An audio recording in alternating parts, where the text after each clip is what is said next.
So I think one of the biggest issues that the association profession is going to experience over the next few years is changing association staff structure.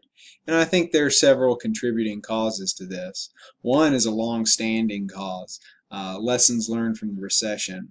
I think that a lot of business owners, executive directors learned that we can do more with less. One, because we had to, and now that we're on the other side of the Great Recession, they still know that we can push staff a little bit further, supplement them with technology and gig work and contract work. So I don't think that that's going away anytime soon. I would predict that that would have to return at some point in order to increase service and quality, but I don't think that that's leaving in the near future.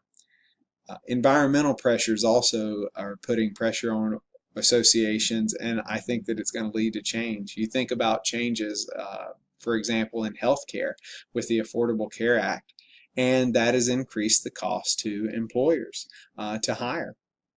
Other considerations might be changes like changes to overtime. It doesn't look like anything's currently happening, but it very well may. And then increasing the cost of an employee makes it more difficult to hire. Associations have to look at their bottom line. Um, not putting profits over people, but making a wise business decision on behalf of their members.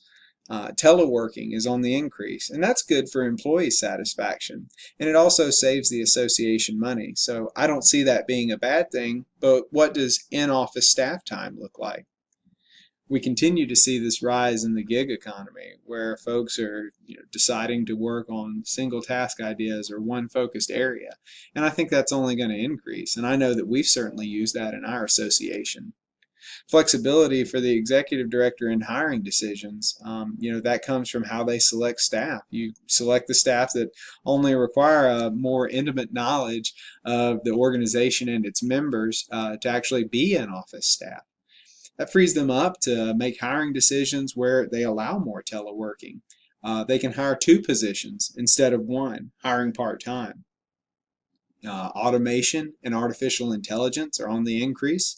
That replaces workers, but simultaneously creates abundance. So what is the role that human capital is going to play in that world where there's all this abundance? Will there be a need to work? What does work look like in that future? Job roles and responsibilities are changing. How do you conduct training for staff in this new world where these job roles and responsibilities have changed? I think another interesting question is how do you conduct training for contractors? Will there be training for contractors? Interesting question.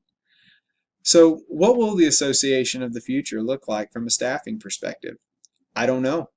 I know as a member of a small staff association, we've seen big changes to our staffing structure.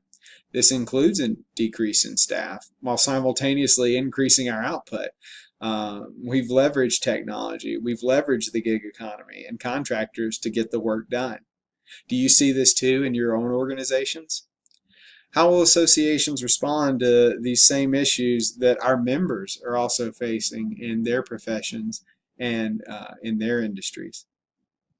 What is the role associations are going to play in response to all this change? And I think those are good questions to ask.